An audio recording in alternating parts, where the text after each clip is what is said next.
When did your "something is very wrong here" gut instinct turn out to be right? Story 1.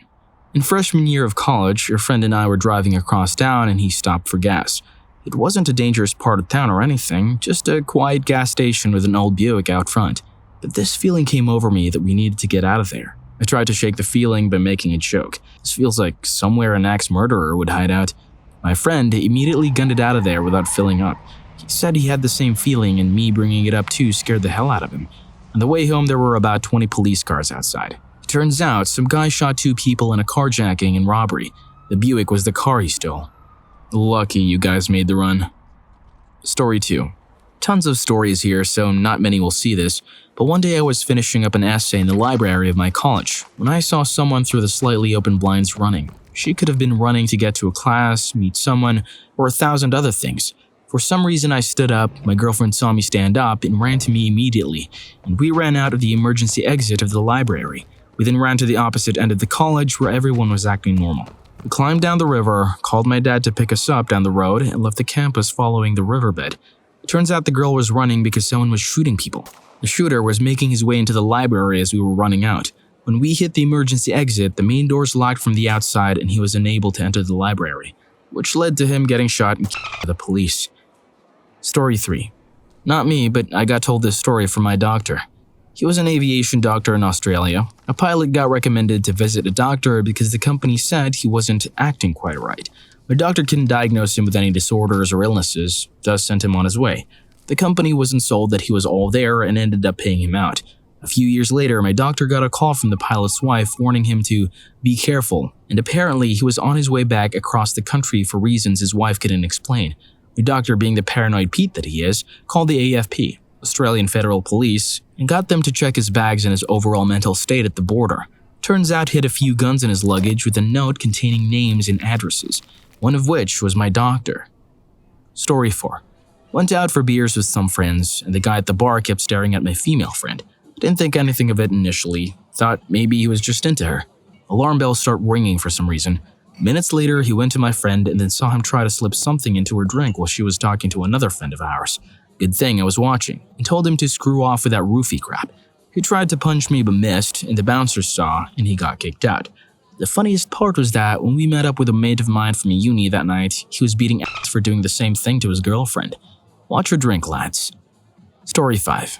At 1:30 a.m., leaving a club with a well-lit parking lot, we had just bought a bottled water and were walking to the car. We saw a couple, a guy holding a girl and a girl throwing up. Offered the guy to give the girl our water. He took a swig, didn't give her any, and put it back in the car they were in. We were a little taken aback and told him to give her the water. He made a vile, disgusting face as if we were cheering him on. We walked a few feet and knew something was wrong. Had the guys we were with check back, and he was pants down while she was unconscious, not puking. He was forcing himself from behind. From the front, it looked like all clothes were still on. Once discovered, they fell to the floor and she smacked her head on the pavement. My friends beat the crap out of him, and we called the police. Tried to comfort the girl, although she was very confused and disoriented. For some reason, he was insistent on explaining himself and calling her by the wrong name. Filed a police report, found her dumbfounded friends, and answered all of the detectives' questions when they called for a follow-up statement to give to the district attorney. Evil has a feeling. If you see something, say something. Looking dumb or feeling dumb is much less crappy than what could actually be happening. Story 6. I was walking home and a woman approached me to ask for directions. I told her how to get where she wanted to go, but she didn't walk that way, but instead walked beside me and kept pace with me. This made me incredibly uncomfortable, so I said, "Have a nice day," and doubled my speed, not running but outpacing her significantly. A moment later, I heard running footsteps. I must have instinctively gripped my purse strap because I held onto it as she ran by and tried to snatch it. We ended up tussling for a moment. I shouted very loudly, "Help! She's stealing my purse!" Neighbors came outside, causing her to walk away. She did not get my purse. Story 7. I've always been prone to gut feelings, but my mom takes the cake. She went to a boarding school and ended up leaving her senior year, but her 2 friends still went there. They all lived in similar areas for summer, and my mom wanted to go back and see everyone towards the end of summer break when she was 17. All 3 girls, including my mom, were going to take a train to a nearby station and meet up there and take a taxi to the school. My mom got to her home train station and got hysterical, which she never does, and told her mom she has a horrible feeling and doesn't want to go. Her mom told her to absolutely not go, and they went home. Later on that night, they got a call that the two girls were in a car accident with a drunk taxi driver on the way to school. My mom's best friend in the world was thrown from the car and decapitated. The other girl was so severely injured that she was more or less a vegetable and paralyzed from the neck down. She lived about another decade, unable to speak or move, and then passed away in a home. My mom has been through the ringer in life, but this has always made her to tell me to always follow my gut feeling. She said she never had a gut feeling when she was a teen, and this was the only time she ever did. She was looking forward to this trip for months, but that feeling was enough to make her back out right when she was boarding the train. My mom is so strong, and I'm not sure why this happened, but I'm thankful for whatever power allowed my mother to be okay. Story 8. I was walking home when suddenly I had this gut feeling. I will be mugged. I kept walking, and when I got to the corner, two guys jumped me. Started delivering some punches, but man, I'm no Rocky. My shirt was devastated, my nose was bleeding, I glassed and flew like 3 meters away. Oh yeah, most importantly, got mugged anyway. Story 9. I had a bad allergy season, which turned into a bad sinus infection, which turned into bronchitis. It wasn't getting any better, so I got into a general practitioner. He said it could be bronchitis or something worse. He couldn't call it. As much as I hate hospitals, my gut was screeching at me that something was wrong. Went to the emergency room just in case. I had 3 multiple pulmonary embolisms. 1 in 3 people with 1 undiagnosed PE doesn't make it to the ER. The doc said my lungs glowed in the CAT scan. On the upside, I have a strong heart, so I have that going for me. If you think something is wrong, if you have that creeping, crawling sense of doom, panic, unease, and fear that's settled on the back of your mind like a large spider, listen to it. Story 10. My friend asked me if I wanted to go out to the woods with him and explore abandoned places.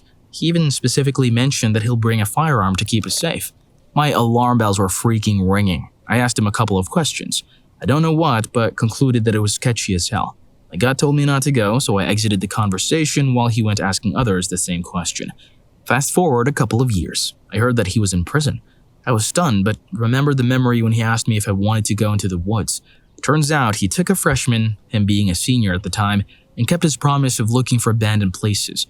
He found a cabin in the woods, brought his friend inside, and as soon as his friend turned his back, bam, knocked dead. He shot him in the back of the head. I reminisce on this quite often. Think, what if I had agreed? Every time I think of this, I'm very grateful I'm alive. Dodged a bullet there, didn't ya? Story 11. I had a bad feeling about my aunt's boyfriend. Told my mom he seemed creepy, and I didn't want to stay the night there anymore. I got a bit of a lecture for calling him creepy, but she made sure I was never around him alone. And a good thing. He turned out to be a child molester who is currently in jail for his involvement in a kiddie porn ring. Story 12.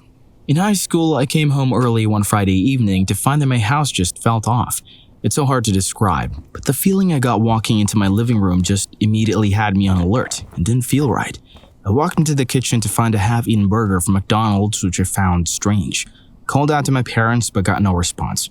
Called them on their cell, but got no answer. 30 minutes later, my brother called to tell me that my dad had a heart attack and to get to the hospital. Thankfully, it turned out okay, but my gut quite literally knew something bad had happened the moment I stepped in the front door. Story 13. Went to see fireworks one time. As I was watching, I got a bad feeling being as close as I was, and even wondered how many people have died from fireworks. Not even 30 seconds later, one of the launch pipes for the fireworks tipped or something. All I remember were fireworks launching and exploding right in my direction, and one of the fireworks' tails whizzing right past my head, then me running away like mad. This reminds me of the Canberra Hospital implosion. In 1997, the Canberra Hospital was demolished, imploded, to make way for the National Museum. The government decided to make an event out of it and encouraged everyone to gather on the edge of the lake to watch. Over 100,000 people turned out, but the implosion was a failure and sent debris flying into a crowd 500 meters away. The young girl was struck and killed, and 9 other people were seriously injured. Story 14. I love my stepsister to pieces, but she's way too trusting with people she doesn't know well. About 10 years ago, she was living with a couple of roommates who became her best friends. She would tell me stories about them over the phone. We lived in different cities, and I would just think, Jesus Christ, these girls are messes. She could hear the weariness in my voice after telling me stories about their troubled lives and how they're really good people who've just been through a lot. I didn't buy it. I can't think of all the stories because it's been too long, but they were always sketchy as hell. Cut to my stepsister inheriting $20,000 from a deceased relative. She was young and super excited about it, and I knew she probably didn't keep the new money a secret. About one freaking week later, one of her roommates calls her panicking, saying that this guy who she'd been talking to online kidnapped her and was holding her for ransom, a $15K ransom. And she called my stepsister for the ransom, not her parents, her freaking roommate. She calls me freaking out because she didn't know what to do. I asked her if she had told her roommate about the money.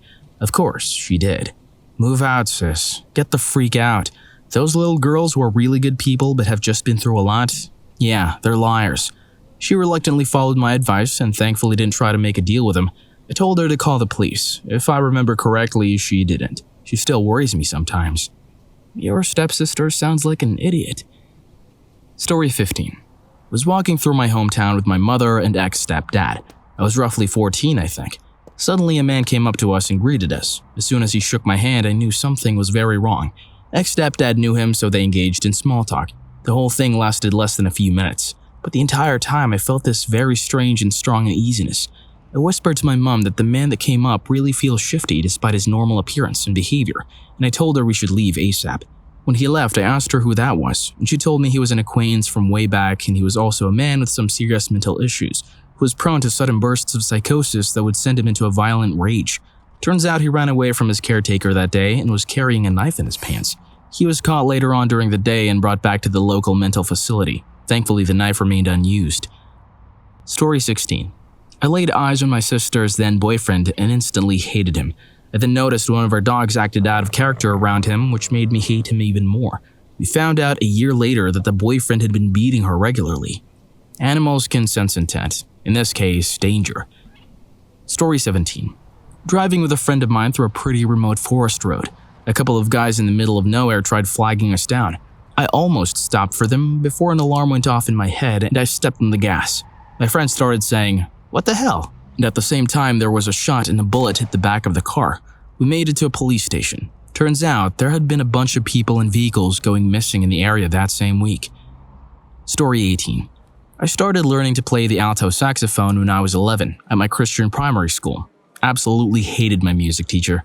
There was something about him that made my body physically react in a get away from me manner. I would frequently beg to skip lessons, fake being sick, and tell my mom I hated it and didn't want to learn anymore, so eventually she took me to a private external tutor. Fast forward to 10th grade. He was sentenced to jail for 8 counts of sexual misconduct and 3 counts of statutory rape. My mom never questioned my gut after that. I'm so thankful I never was alone with that man. Story 19. I pulled into a gas station around 8 to 9 p.m. That wasn't in a ghost town or anything, but it was insanely dark due to the time of year. As I pull towards one of the pumps, I see this dude slowly pacing near the entrance of the convenience store, and we make eye contact. I quickly pulled the car to another pump towards one of the entrances to the gas station, trying to be safer but thinking I'm probably just being paranoid. Once I sit there for a minute and decide to put my car in park, he quickly rushes to my car. By the time I'm back in drive and peel out through the entrance into an oncoming lane, luckily no traffic, I saw him pulling out what looked like a large knife out of his jacket. I'm glad I didn't disregard my gut. Story 20. I stopped off at a dollar store to get last-minute stuff for my niece's birthday party. Foil or napkins or something. I went to the one I had never been to, in a seedy part of town. There weren't many other people there since it was a Sunday afternoon. A luxury car pulls up and this gorgeous man gets out and starts trying to catch my eye like he wanted to ask for directions. Dream come true, right? Except my gut started screaming run for no reason. I pretended I didn't see him and got in my car and left. The next morning I see on the news that 3 people were murdered in Charleston. They were all connected to one dude. One of their cars was stolen and the serial killer was on the loose heading west, through my area. Guess who the suspect was? Yep, the dude I'd seen. They arrested him after he'd kidnapped a girl in Augusta the same night I saw him, and she managed to escape. Still gives me goosebumps. What if I'd stopped and talked to him? Story 21. So I had a friend who I slowly had a worse relationship with as the years went on. I threw a party at my house and my invitations were very specific. I was in one of the phases where we had a recent argument and I didn't want to talk to him. He shows up at the party, I noticed him, but my dumb brain decided, oh, I must have invited him without thinking. We party for a few hours, then everybody starts leaving. Before we leave, however, that friend tells me to come to the basement. The basement isn't exactly one of those hangout basements. No, it's a stone underground room full of cracks and a sewage drain. Alarms go off in my head, because I knew how mad and vengeful he could get, and he was pretty upset after the argument. I tell him in a second, I need to change. There's still 1 or 2 guests in the house, luckily. I go to my room and text one of the guests about the situation. He tells me to walk the dog. Then when we go outside, me and the dog goes into the car and I stay the night at his house. Before I leave the next morning, I call the police and they check the house before I go in. To my horror, they come out with my friend detained. He was hiding in the basement with a knife waiting for me. Gives me chills to this day, thinking about him. Story 22. In my freshman year, my math class had a substitute teacher who we all agreed was really weird and creepy. He really only talked to the girls and made inappropriate comments. For context, this man was easily in his 60s. Well, when our teacher came back the next week, we complained to him about the sub and talked crap about him being a creeper. The teacher was very upset. He said, "I will not stand sub being disrespected like this. I have known this man for a decade and he's a kind, good man who would never do anything to a student or any person." 1 week later, sub was caught in the middle of the night breaking and entering a college girl's apartment, and I believe trying to sexually assault her or doing some other perverse thing. The teacher came in the next day and apologized. He was only charged with residential burglary, a felony, but it was a woman's home at night. Story 23. Less dramatic than a lot of others, but nonetheless. Near my old apartment, there was a back road that you would take to get to Target. However, you had to go through one stoplight that was just on the other side of a hill's crest. From my side, the view is slightly blocked by a building towards the hill's high side. I pull up to the light and wait for it to turn green. It turns, and I wait for a second. The person behind me even honks, but something held me back. Before I can even think about starting to go, one of the open trailer trucks used to move construction equipment comes flying through the red lighting at probably 40 to 50 miles per hour. Not sure if I would have been hit or someone else, but I'm glad I didn't go. Story 24. I was away on a trip in mountains with my school. My roommate woke me up at like 3 a.m. and wanted to go skinny dip in the pool. I was fine until we got outside. It was pitch dark, and the woods were abnormally silent. I've been camping and hiking a lot in my life, so I knew to trust my gut feeling and the sounds of the forest. I practically had to drag my friends back inside, being sure to make noise the whole way. The next morning, we were kept inside for the morning because a huge black bear was outside strolling around. The prints showed that he had been there for hours, including the time that my friends and I were out. Story 25. Taking the question literally, when I realized that my appendix was about to burst and went to the hospital.